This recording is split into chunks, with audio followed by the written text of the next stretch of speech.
Estamos nos aproximando das eleições de 2024 e, neste período, os pré-candidatos já começam a ser monitorados pelo Tribunal Superior Eleitoral e uma série de regras têm que ser seguidas por eles. Para falar sobre esse assunto, a gente recebe aqui no estúdio Luciano Alain, ele que é membro da Comissão de Direito Eleitoral da OAB Maranhão. Doutor, muito boa tarde, seja bem-vindo aqui. Boa tarde. É bom falar sobre essa questão, porque, veja bem, se fala muito aí dos pré-candidatos, né, os mesmos candidatos, candidatos novos e tal.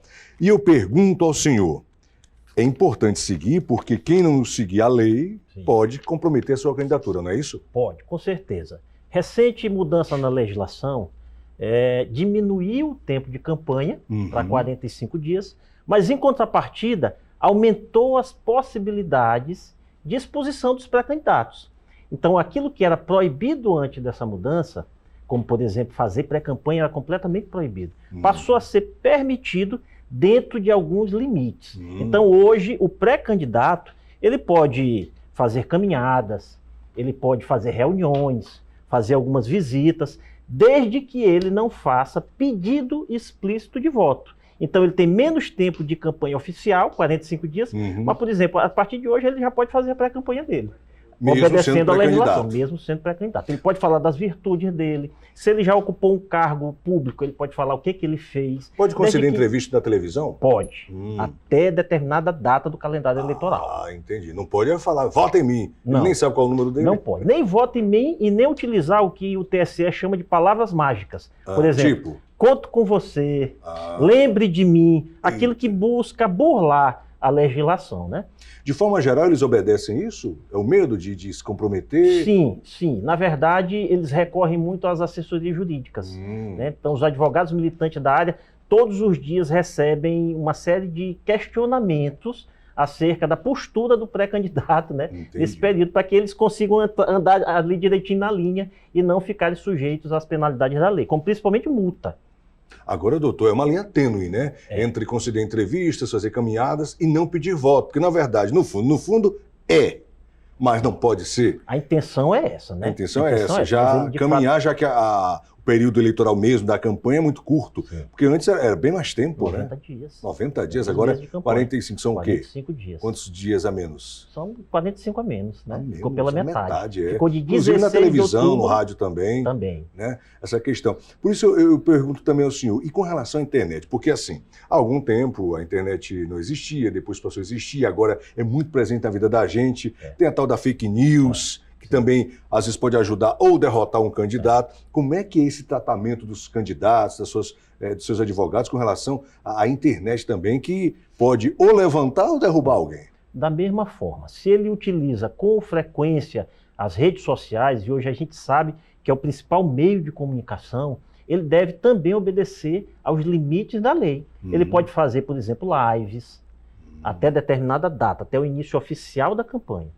Ele pode fazer todo tipo de pré-campanha, desde que se houver gasto, ele precisa declarar isto, e ele não pode fazer pedido explícito de voto. Ele não pode fazer muita menção ao pleito propriamente dito. Ele tem que falar das virtudes dele e até, de forma discreta, de um plano de governo dele, mas sem jamais pedir voto. E com o uso da inteligência artificial, parece que esse meio está mais alavancado, né? Pois é, ainda tem essa questão. Além da internet, a questão da inteligência artificial também é algo que pode ajudar ou não. Eu queria que o senhor falasse para a gente dessa questão também da inteligência artificial dentro do período eleitoral. Certo. O TSE aprovou 12 resoluções para as eleições desse ano. E fez algumas alterações na resolução que trata da propaganda eleitoral. E fez inserir essa nova ferramenta, digamos assim, né? Assim, em resumo, o que a resolução de propaganda trata da inteligência artificial em primeiro lugar, a total proibição de deepfake. Deepfake é você simular, né, através de vídeo, de foto, de fala, qualquer notícia que seja desfavorável e mentirosa em relação a um outro candidato. A deepfake, ela é hoje proibida. Entendi. Foi inserido também um dispositivo que responsabiliza solidariamente as Big Techs, Instagram, Facebook, WhatsApp, eles vão ser responsabilizados caso sejam instados a retirar uma propaganda irregular e não o façam dentro do prazo. Outra regra, utilizou uma propaganda com inteligência artificial, deve conter esta informação. E por último, a proibição de utilização de robôs para simular conversas com o eleitor. Entendi. Eu pergunto ao senhor, o que a gente percebe na nossa conversa aqui é que realmente a lei eleitoral ela se modernizou até para acompanhar esse grande avanço tecnológico. É isso mesmo? É isso mesmo, né? Porque as eleições elas são regidas principalmente pelo Código Eleitoral, que é muito antigo, ele está em reforma. Há um projeto de leis tramitando. Mas o Código Eleitoral ele é muito antigo e a lei das eleições também. Então, a cada eleição, novidades surgem e, com isso, a legislação precisa acompanhar. Como, por exemplo, jamais o Código Eleitoral ou a lei das eleições iria prever uma ferramenta com uma inteligência artificial. Pois é. Por exemplo, então, a cada eleição, a Justiça Eleitoral, o TSE, na verdade, edita resoluções, atualiza outras para que disciplinem aquela eleição específica. E com isso acompanhe a própria sociedade, né? Que evolui a cada ano e assim mesmo a legislação tem acompanhado. Nós estamos no 16 de abril. Agora tem que fazer, né? A pré-campanha, ainda vai ter aquela história da reunião dos partidos, definir isso? Nós estamos no momento em que não tem grandes movimentos no aspecto eleitoral. O grande movimento recente ocorreu no início deste mês, que foi quando antecede-se 6 meses das eleições, foi quando o pessoal os pré-candidatos precisaram regularizar sua filiação partidária. Mudar de partido, por exemplo. Então houve aquela correria para que até o dia 6 de abril todo mundo tivesse com a sua filiação regular. Inclusive houve também um período de 30 dias para a janela partidária, que é quando um pré-candidato que esteja ocupando o cargo, ele pudesse mudar de partido sem que caracterizasse a infidelidade partidária. Interessante. Falar nisso, recentemente teve o caso dos deputados Wellington do Curso, que é pré-candidato também, Fernando Braide. Como é que ficou isso? Cassou, não cassou, mudou, não mudou? Certo. Porque teve esse imbróglio e o pessoal ficou até assustado, porque de repente a pessoa já se elegeu o quê? Há 2 anos e agora foi cassado. Eu queria que o senhor explicasse para a gente com mais detalhes. O que ocorreu no caso desses 2 deputados é que a Justiça entendeu que quando eles registraram a candidatura, lá em 2022, o partido, ao inserir os nomes, fraudou a chamada cota de gênero. A legislação, Ayrton, diz o seguinte, Ayrton, que dos 100% dos candidatos, pelo menos 30% deve ser de um gênero. Normalmente, esses 30% são as mulheres. Por quê? Porque tem um número menor de mulheres filiadas. Então, a dificuldade maior para os partidos e agora para as federações também, é preencher o mínimo de 30% de vagas para as mulheres. Então, o que acaba ocorrendo? Isso eu digo de modo geral, até mesmo no Brasil todo. Né? E acontecia até de forma mais frequente. Era de as pessoas ligadas aos partidos buscarem, dentro da família, dentro da vizinhança, pessoas querendo simplesmente constar como candidato, mas, na verdade, não fazer nenhum ato de campanha, só mesmo para cumprir a cota de gênero. Então a legislação, a Justiça Eleitoral passou a fiscalizar com mais rigor isto. Então hoje, se você registra a candidatura de uma mulher, ela tem que fazer campanha. Ela tem que receber dinheiro do fundo de financiamento de campanha. Tem que fazer a campanha mesmo, ela tem que gastar não é só botar o nome lá e vir-se embora.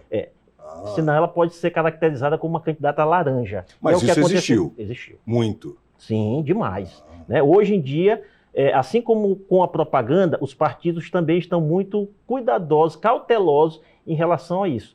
E os advogados têm recebido todos os dias consultas acerca desse tema também, de como proceder ao registro de mulheres, né, sem que caracterize candidaturas laranjas. E no caso deles, o que foi resolvido? Cassou, não cassou? Qual foi o justificativo? Como é que ficou essa situação? Sim, o registro deles... Na verdade, o que é cassado é o DRAP. DRAP é um registro geral de todos os candidatos, no caso deles, deputado estadual. Né? Então, todos os registros foram indeferidos. Quem sentiu mais consequências foram os 2, porque foram os 2 eleitos. Né? Mas é o tipo de sentença que permite que, no caso, o candidato eleito permaneça no cargo enquanto seus recursos são julgados. Então, eles não vão ser imediatamente afastados dos cargos, né? Porque eles têm ainda direito a recorrer para o TSE e vão aguardar nos cargos enquanto seus recursos são julgados. Pergunta ao senhor, essas duas possíveis mandatos cassados já tem a ver com o período eleitoral? É uma coincidência ou isso foi levado para fins eleitoreiros lá em outubro? Eu acho que não, eu acho que essas ações elas são da época do pleito eleitoral. Essas já ações vem não correndo... são novas, essas ações inclusive elas devem ser promovidas pelo Ministério Público ou por partidos concorrentes dentro de um prazo, certo? Até que, por exemplo, eles sejam diplomados lá em 2022. Então, essas ações são antigas. Ou seja, não se Por coincidência, previa... então, aconteceu agora. Porque o por pessoal comentou na rua, puxa, mas logo nesse ano eleitoral, verdade. justamente fulano... É verdade, mas se você considerar, Ailton, que nós estamos aí há quase 2 anos da eleição, então dá para dizer que é um tempo razoável de tramitação de um processo. Eu não acredito que tenha sido acelerado, não. Foi realmente natural. Eu acho que é natural. Coincidentemente no ano eleitoral, conscientemente com um pré-candidato. Entendi. Eu queria que o senhor falasse desse trabalho da Comissão de Direito Eleitoral da OAB junto à sociedade, aos políticos, a importância do trabalho da OAB em defender o direito do cidadão, a questão da democracia. A nossa comissão é muito atuante. A gente tem como presidente o nobre colega doutor Américo Lobato, um profissional que tem atuado desde que assumiu essa comissão de forma muito excelente. A comissão tem promovido cursos em anos eleitorais. Esse ano, inclusive, a comissão vai agir de forma itinerante em vários municípios do estado, levando cursos de atualização, de aperfeiçoamento para os advogados do interior do estado e também da capital. Que maravilha. Aí eu pergunto ao senhor, muita gente às vezes tem raiva de política, você vai falar com o povo na rua, eu tenho raiva de política, não gosto disso, não aquilo, mas não adianta a gente fugir, porque a gente, mesmo que não queira, está inserido nisso. E o senhor, como advogado, eu queria que o senhor falasse para a população que está me assistindo agora, nos assistindo agora, sobre a importância da democracia. Eu sempre falo aqui do poder do voto, que é a única arma que a população tem. Então, mesmo que a gente não goste, quer queira, quer não, a gente já nasce política e morre política. Queria que o senhor falasse dessa importância da democracia, do voto, de saber que apesar de a gente ter essa certa antipatia com relação a isso, mas não adianta fugir. É verdade. O cidadão, ele é político por natureza, né? A Constituição, ela nos dota de direitos e obrigações, e dentre esses direitos e obrigações existem elementos da esfera eleitoral, da esfera política, né? Não é à toa que no Brasil o voto é obrigatório. Se você não vota, você está sujeito, né, a pagar uma multa. O Brasil é o país em que se vota com a menor idade, digamos assim, né? A partir de 16 anos, você pode votar. Isso, com certeza, a intenção do legislador era, lá quando foi criada essa regra, fazer com que o jovem, ainda em formação, com 16, 17, 18 anos, pudesse ter uma consciência política, ou seja, saber a importância que a política tem para o desenvolvimento de uma nação, né? O Ailton falou que a gente costuma reclamar, mas a gente deve lembrar que as pessoas que estão ocupando os cargos políticos foram escolhidos por nós, né? Então nós precisamos não reclamar, mas decidir melhor, talvez, né, antes de escolher cada candidato. Entendi. Agora, vamos ser sinceros. Quando eles lá atrás colocaram a história do jovem de 16 anos, a consciência política, mas também o número de eleitores ser maior, também teve isso? Pode ser que sim, né? Pode ser que sim. É um número maior de pessoas que podem ser convencidas, né, a adotar uma ideologia ou outra. Então, talvez, né, lá atrás se tivesse sim essa intenção de termos um eleitorado grande no país. É obrigatório e, mesmo assim, muita gente ainda falta, ainda se abstém, o que é uma pena, né? É uma pena porque acaba ficando, digamos assim, uma decisão na mão de pouco mais da maioria do eleitorado, né? A gente teve em algumas eleições uma abstenção de 30%. É muito, é muita gente, em números é muita gente. Porque, veja bem, a gente conhece um pouco da história, sabe que a mulher não votava, o voto não era direto. Então, tem toda uma história, uma luta para chegar nos dias de hoje e a pessoa desperdiçar. Verdade aí. Né? O que é uma pena. Mas eu falo muito que o problema do Brasil não é o dinheiro, é a cultura, os maus hábitos, a má informação, a falta de informação, e isso também descamba dentro da política, porque a pessoa tem o direito de votar, pode votar e não vai. Porque eu não quero enfrentar a fila. E também, eu já ouvi também pessoas, eu não vou, a multa é pequena, eu não estou nem aí. Mas só que quem não vai votar tem inúmeros problemas depois. Às vezes pode até se arrepender, né? Sim, além da multa, a pessoa que não vota e que não paga a multa, ela fica sem a chamada quitação eleitoral. Quem não tem quitação eleitoral fica com uma série de restrições na sua vida civil, como, por exemplo, abertura de contas bancárias, contratação, né, no emprego, participação em concursos públicos. Entrar na faculdade pública. Entrar na faculdade, você precisa ter quitação eleitoral. E só tem quitação eleitoral quem vota ou quem deixa de votar e paga a multa. E olha, quando eu falo para vocês a questão cultural, tem países que o eleitor ele não é obrigatório, não é obrigado a ir. E eles vão, parece assim que o inverso, né? Se você é obrigado, eu não quero ir. Sim. Mas se você não é, e é cultural. Sim. Os países onde não é obrigatório, o povo vai e vai com muita fé, com muita força. O número de abstinência é muito pequeno, é incrível esse algo desproporcional, né? Por isso que eu falo é cultural. O senhor concorda? É cultural? Eu concordo. Então eu acho que isso é um reflexo também da atuação que os políticos têm após as eleições. Nesse país, certamente, os políticos eles têm uma atuação muito mais presente, muito mais marcante. Talvez eles sejam muito mais atuantes, né, no cargo para qual foram eleitos. Enquanto que no Brasil a gente vê, de fato, políticos que, após a sua eleição, pouco ou nada fazem daquilo para qual se propuseram. E isso vai gerando uma sensação de descrédito, o que com toda certeza reflete no número de eleitores presentes. Porque, veja bem, a pessoa se candidata, a pessoa faz 1000 promessas, se elege e, geralmente, no primeiro ano, some do mapa. E quando a gente vai entrevistar, eu pergunto a ela, não, eu estou organizando a casa. Um ano inteiro organizando a casa. Então, o que o senhor falou foi cirúrgico. Começa daí o erro. Luta para se eleger e some do mapa. Não, pior agora que está sumindo no ano da reeleição. Né? A coisa se ampliou de forma... Realmente... Por isso que o povo fica descrente. Porque se você promete coisas, promete que vai fazer e acontecer, consegue se eleger, que não é fácil, gasta muito dinheiro, tem que ter aliados, enfim. E no primeiro ano some do mapa. E vem aparecer muito tempo depois, a pessoa até esquece quem tu votou. Porque até isso, a memória do brasileiro é complicada. Se você perguntar agora, você que está me assistindo em casa agora, quem você votou para agora mesmo, deputado federal, estadual? Lembra do presidente, do governador, que é mais fácil. Mas deputado estadual, federal, eu confesso a vocês que eu nem me lembro quem foi. Começa daí a falta de se conscientizar da democracia, da importância do voto e tal. Realmente... não tem para onde fugir, é cultural. É verdade. E aí tem um outro fator, que é o da pouca identidade que o candidato tem com a ideologia do seu partido.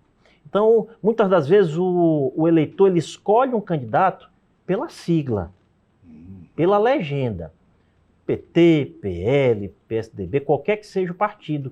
Muitos dos eleitores entendem que aquele partido tem uma ideologia. E o que ocorre em alguns casos é que, após eleito, o candidato ele abandona aquela bandeira que defendeu no período de campanha. E isso também gera um descrédito muito grande junto ao eleitorado. Você se referiu ao tempo que o candidato eleito passa para organizar a casa. Isso acontece muito. E geralmente ele usa essa desculpa, né? Quando é governador, prefeito. Exatamente. Não, quando então a gestão anterior era contra ele, reforça mais ainda. Não, eu vou organizar a casa. Mas não pode organizar e trabalhar ao mesmo tempo? Por que não? Pode. Inclusive, a lei prevê um período de transição. Após a eleição, depois de eleito, o candidato ocupante de cargo do executivo, né? Prefeito, governador, presidente, eles formam uma comissão de transição, uma equipe multidisciplinar. E essas pessoas entram na administração e tomam pé de tudo. E passam a participar, inclusive, de tudo que acontece nos últimos meses da gestão anterior. Então, esse é o período de transição e é o período que deveria servir, de fato, para que o candidato eleito tomasse pé da situação e, a partir do dia 1º de janeiro do seu primeiro ano de mandato, ele, de fato, trabalhasse né, e começasse a cumprir o seu plano de governo, o que de fato não acontece. É verdade. Começamos então com o doutor Luciano Alain, ele que é membro da Comissão de Direito Eleitoral da OAB Maranhão, uma entrevista esclarecedora, porque às vezes a gente fala muito sobre política de forma geral e esquece de debater assuntos como esse. A importância do voto, a questão não só das leis, a modernização das leis. Quem dera que essa modernização passasse também pelo Código Penal, mas infelizmente, né, alguém não tem interesse nisso. Querido, obrigado pela entrevista, parabéns aí pelo trabalho junto à OAB. E quando também puder voltar, a gente sabe que um ano eleitoral é preciso esclarecer a população sobre tudo que acontece. Com certeza. Convite feito para o senhor, casa aberta, para o senhor voltar aqui, esclarecer a gente. Qualquer dúvida, a gente vai lhe chamar. Com certeza o senhor vai vir, porque foi muito solícito em estar aqui esclarecendo, informando a população. Esse é o papel da OAB, do jornalismo, e é realmente uma entrevista esclarecedora. Obrigado pela participação aqui no nosso Balanço Geral.